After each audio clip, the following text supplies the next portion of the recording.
Hello and welcome back to the U.S. Department of Housing and Urban Development, or HUD, Grantee Fundamentals. I'm Chelsea Mandel with Public Impact Partners. We created this series specifically for the Planning Council and organizations in their Virginia communities, but it is also available to anyone who's interested in tuning in. The series is for new and prospective HUD grantees, so whether you're managing a HUD grant for the first time, maybe you're taking over an existing project, or you're just trying to make sense of HUD funding.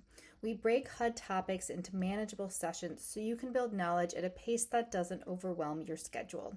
Our goal is that if you can understand HUD fundamentals, you can spend more time on your mission and less time managing your grants. Today's session is about key documents and regulations that govern your Continuum of Care, or CoC, or your Emergency Solutions Grants, or ESG, programs.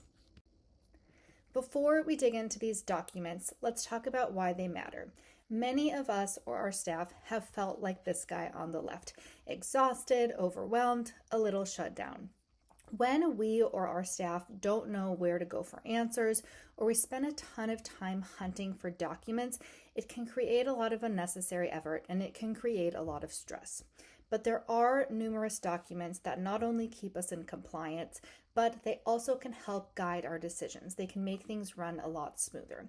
They matter when our staff aren't sure what to do, and when HUD or a funder or an auditor asks, "Why did you do this?" If we know what documents are available to us and we know how to access them easily, we can look more like this guy on the right. We can be organized, we can be energized, we can be ready to go. When something comes up in your program, whether it's an eligibility question, maybe it's a termination issue, a cost you're not sure about, the most important thing is knowing where to start so that you're not always feeling like this guy on the left. Let's start with a very big picture question. What exactly governs your CoC or your ESG grant? Your program is governed by multiple layers of documents, and they don't all carry the same authority. In terms of hierarchy, regulations and notices are at the very top. They establish or govern the entire program. Next is the grant agreement. This defines the terms and the activities of your specific project. For CoC-funded projects, there are also CoC written standards, which set additional local requirements by your CoC. Your written policies and procedures are required, and they are key as well because they govern your day-to-day operations. And there are other unofficial guidance documents available as well. When I say unofficial today, I really mean resources that aren't regulations or aren't legal documents, but they can still be extremely helpful for clarification or guidance or support as you make program decisions. Let's start by digging into regulations and notices.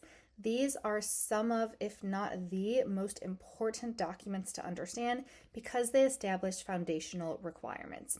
They help you answer what is allowed and really what is the broader framework my project must operate within.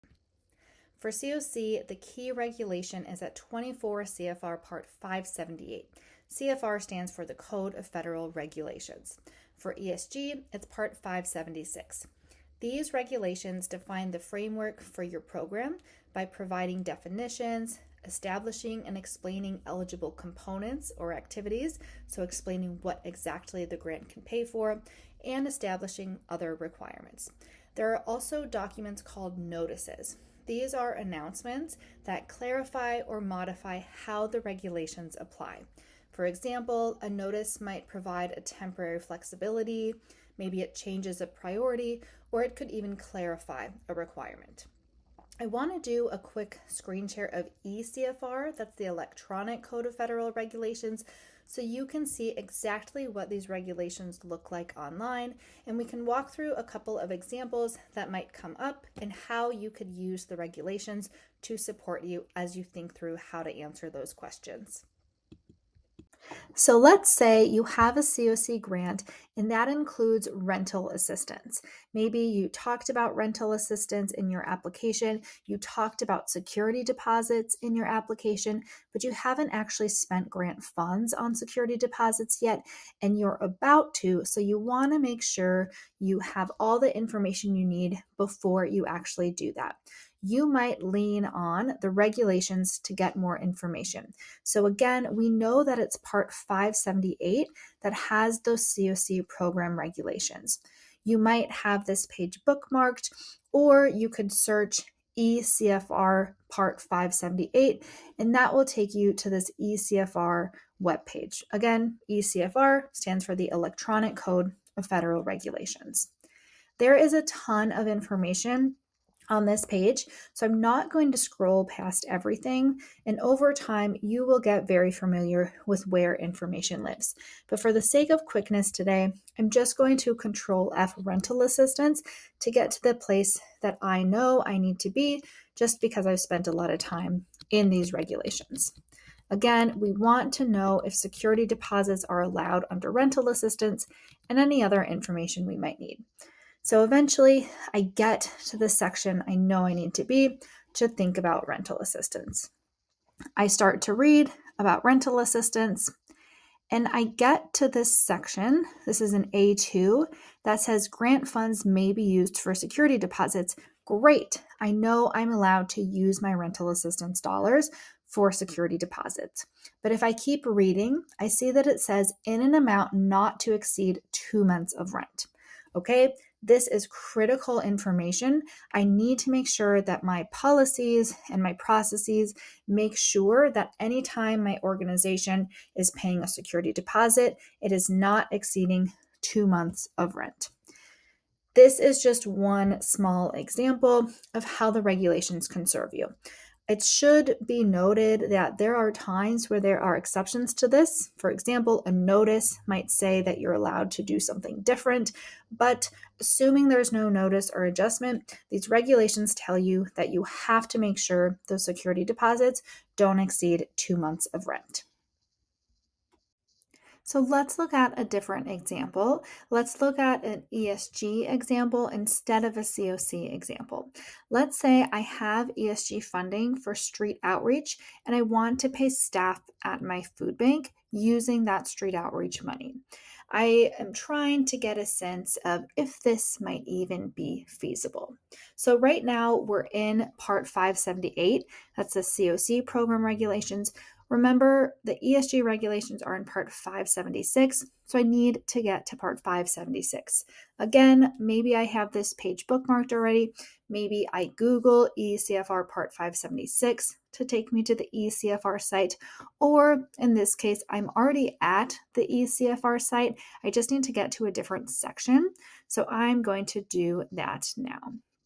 Go to this page that explains all of the different sections. I'll go to the Emergency Solutions Grants Program, again, Part 576, and I need to get to the street outreach section.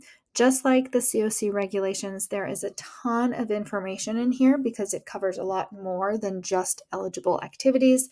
So for the sake of quickness today, I'm going to Control F street outreach to get me to the place that I know I need to be.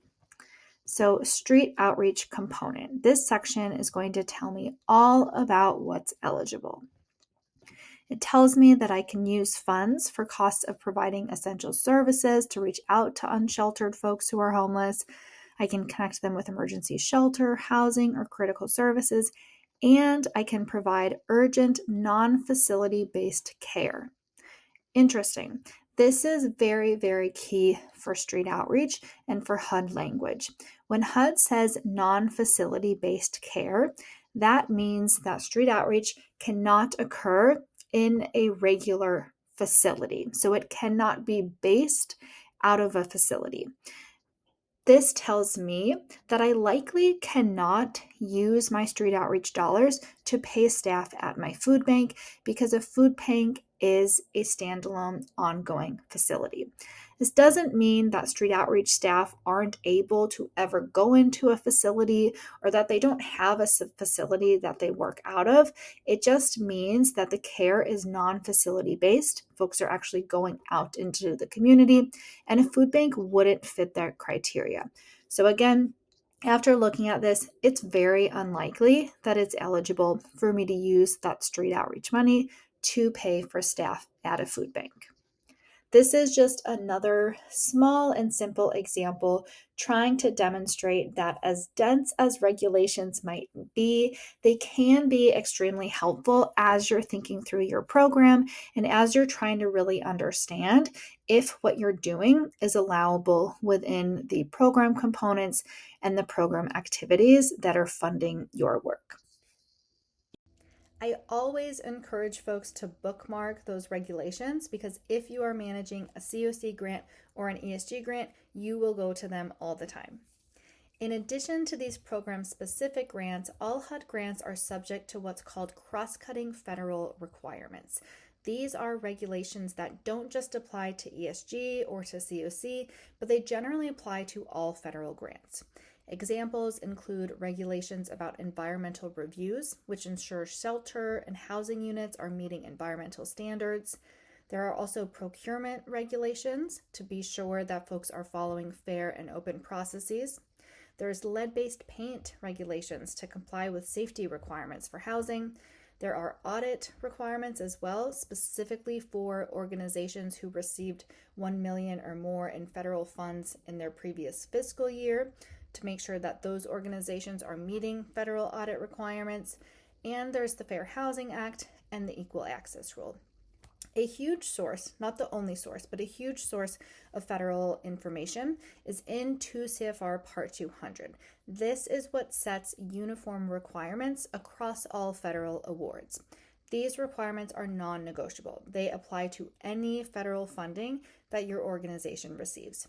You aren't expected to memorize every single regulation or to know every applicable law, but you are expected to have systems in place that make sure you are implementing them. HUD did create a CoC internal wellness checklist that we updated to a fillable PDF. This doesn't capture every single thing you need to know, but it can at least be a good roadmap to start digging into various requirements. If you're working with the Planning Council, you can email them for a copy, or you can email me as well. So the program regulations explain what you have to do and explain what you're allowed to do. But once you know something is allowed under the regulations, the next question is it allowed under my specific grant? And that is where the grant agreement comes in. A grant agreement is a legal instrument for financial assistance between a federal agency like HUD and the direct recipient or the grantee. Grant agreements also need to exist between the recipient and their subrecipient. In that case, the recipient is also known as a pass-through entity because they are passing funds down to another agency. Grant agreements are legal written documents where the primary purpose is for the agency to transfer something of value to the grantee to carry out a specific public purpose. While the regulations describe everything that could be eligible under a CoC or an ESG grant, the grant agreement defines the exact terms and activities your specific project is actually funded to carry out. Grant agreements also include the performance period. That's the specific window of time when costs can be incurred or expended. Activities or costs outside of this period are not allowed. Grant agreements also define the budget line items, including what the grant can pay for and in what amounts. Even if a component is allowed under the program regulations, you have to be explicitly funded for it in your grant agreement in order to carry it out. Grant agreements also add whether pre-agreement costs are allowed, meaning whether costs that were incurred before the grant was executed are reimbursable. They also address match requirements. If you're a CoC recipient, your match requirement is 25% of your award minus leasing funds. If you are a subrecipient, your funder is likely to pass that requirement on to you, but they don't always do that. ESG has match requirements as well. They are higher than CoC, but they can differ by the type of recipient. Grant agreements include other terms and conditions as well. A key tip is that the grant agreement is often more restrictive than the regulations or than your application to HUD or to a recipient. This comes up a lot in subrecipient and recipient relationships. I often see there's a recipient like a state or a local government that runs an application process. An agency responds and requests funding for multiple components, but they only get funded for one or two of them. They don't get funding for everything they applied for sometimes. So even if you applied for something, you might not actually be funded for it. So you always need to check your grant agreement to know exactly what you're funded for. Next, CoC written standards. HUD requires each CoC to have written standards. I think of CoC written standards as a way to bridge federal requirements with local implementation. If you have a CoC grant, it is essential you are familiar with your CoC's written standards. You should also know about these if you are a CoC grantee as well. CoC written standards are the written rules for the CoC, including all CoC funded programs, so all CoC grantees. They set the expectations for how programs operate across the entire system. They outline key HUD regulations as well as local CoC priorities and standards, so they reflect both those federal requirements and they also reflect the decisions that have been made at that local CoC or community level. One of the main goals of written standards is to promote consistency and transparency across the system, especially in how households are being prioritized, how they're being served, and how they are exiting from programs. These standards apply to every CoC project. So even though your agency might not have directly written the standards, you need to implement them. You need to act in alignment with those. If you have challenges or you have opportunities or ideas to improve them, then that's a great conversation you can have with your CoC leadership and with your partners. One tip here is that because CoC written standards are so important, both in operations and in understanding your local CoC, I always recommend incorporating these standards into your onboarding process for any of your staff. This is especially important for CoC grantees, but it can also be helpful for ESG folks and for anyone who's working in homelessness locally. Anytime you have new staff come on board, have them review the standards just like you'd have them review any other documents. Next, written policies and procedures. The CoC written standards are a CoC-wide document, but now we're shifting gears and we're talking about your organization's policies and procedures, so the policies and procedures that you have as a grantee. HUD requires both recipients and subrecipients to have policies and procedures. At a very high level, policies outline what must happen, procedures explain how that happens. HUD expects grantees to have written policies and procedures that cover all grant-related activities. So that's both program operations and financial operations. And policies aren't just a checkbox. Yes, we have to have them, but staff also rely on them to do their jobs, especially when they are onboarding new members or handling routine tasks. They can also be extremely helpful when turnover occurs or when HUD comes in and monitors and asks for information about your procedures. If you have clear policies and you have clear procedures, you can quickly provide documentation when it's requested. Policies are what is explaining how you are implementing the regulations. For example, there might be a regulation that explains you have to have a certain termination policy or procedure. Your policy explains exactly how your program is implementing terminations.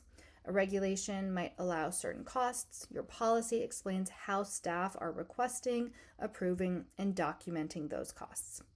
Policies cannot contradict the regulations, the notices, or your grant agreement. And for CoC projects, they cannot conflict with the CoC written standards.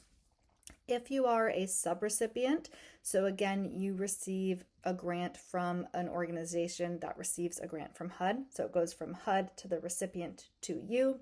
You also have to make sure your policies are aligned with your recipient's policies.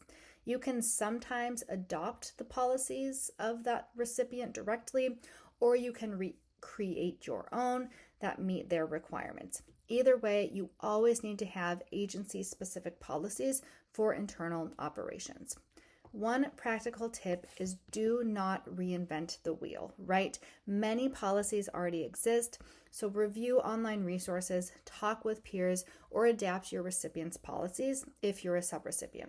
For CoC projects, that internal wellness checklist I showed earlier or mentioned earlier is a great resource as well to at least start thinking about an outline for your policies. Last is unofficial resources, which are extremely helpful, especially when you have questions about whether a particular expense is allowed. Again, the term unofficial here is really meant just to mean that it's not a regulation or a legal document, but it's still extremely useful in providing guidance. The online HUD Exchange is a great place to start. You can open your browser and you can search HUD Exchange plus your topic. For example, maybe you search HUD Exchange is vacation time eligible or HUD CoC match requirements. You will find FAQs, you'll find policy samples, you'll find training materials, and you'll find other resources there as well.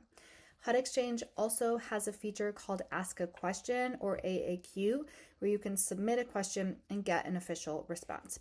AAQs can be very helpful, but I do encourage you to use them as a last resort. You always want to exhaust other resources. Make sure you truly cannot find the answer elsewhere. You don't always need or even want to involve HUD, so it's best to be confident that the question is necessary and that you're asking it in the most informed way to really get the most useful response. The CoC and the ESG virtual binder is another strong resource that you should consider checking out. It includes templates, tools, examples, and Q&A there as well.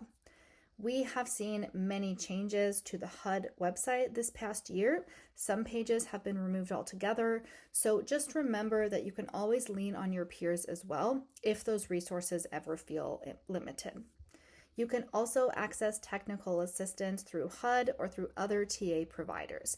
They can help you work through complex questions and apply guidance to your specific program.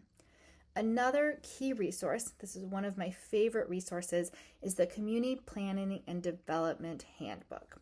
I'll show you this in a second once we get through these slides. One very important thing to note is that unofficial resources do not override official guidance like regulations or notices or your grant agreement, but they are extremely helpful for interpreting rules, for guiding decisions, and to see how other people have thought about your particular topic. A practical tip is to document. If you make a tricky decision, save the resource and note why you made that decision.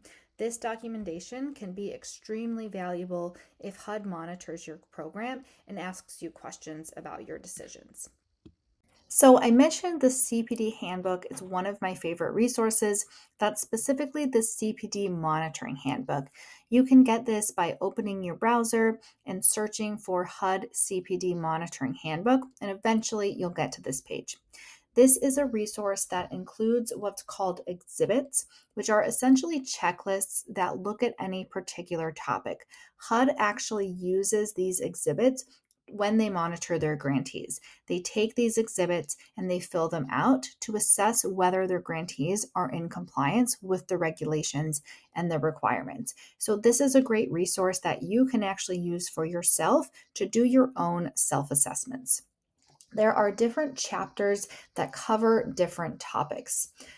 Some of these topics or these chapters are focused on specific programs. Some of them are focused on those cross-cutting regulations or requirements we talked about earlier.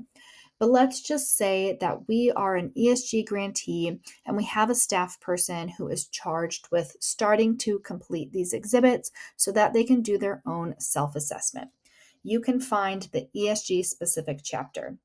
You might know the chapter, or you can use the Control F search function to search for the ESG program. So I'll Control F, I'll search for Emergency Solutions Grants. And I'll find that chapter 28 is all about the ESG program specifically.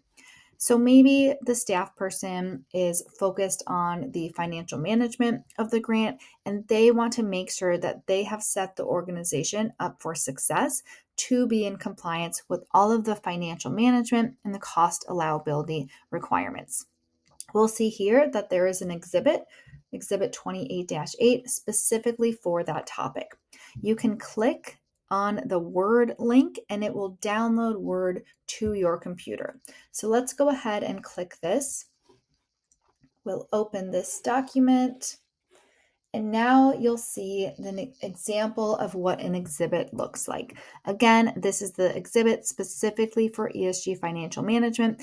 and allowability. This is the checklist that HUD will use if they ever monitor you for this particular topic. So it's geared towards a HUD representative completing it, but you could use it as your own guide to self-assess. So you'll see, again, it's really a checklist. It has questions like, did the recipient and its subrecipients have written policies to ensure HUD funds are used in accordance with the requirements? This is a yes or no question, right? Did you or did you not have written policies? When HUD monitors you, they'll expect you to produce some sort of evidence to show that they can indeed mark yes. So you need to make sure that you have these written policies and procedures. Another question: did the recipient and its subrecipient maintain records that identify adequately the source and the application of funds for federally sponsored activities? Another yes or no question that HUD will be looking for evidence for. Do you have, so can you produce records that are identifying the source of funding and what you're using those funds for? Another question: are the recipients and its subrecipients' expenses allowable, allocable, and reasonable? So this tells you that you need to have some system in place that allows you to produce documentation about all of your expenses. There are a lot of other questions here. I won't go through all of them, but this is really designed to show you that the monitoring handbook is a great resource. You could decide, okay, maybe one quarter, my goal will be to review and complete one of these checklists to do a little internal assessment. That can be a great strategy to get yourself set up for success. I'll put a link to the monitoring handbook and also to the regulations we talked about today in the notes section of this video.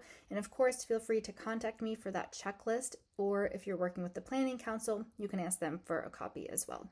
With that, thank you for tuning in, and thank you for the leadership and for the care that you bring to this work.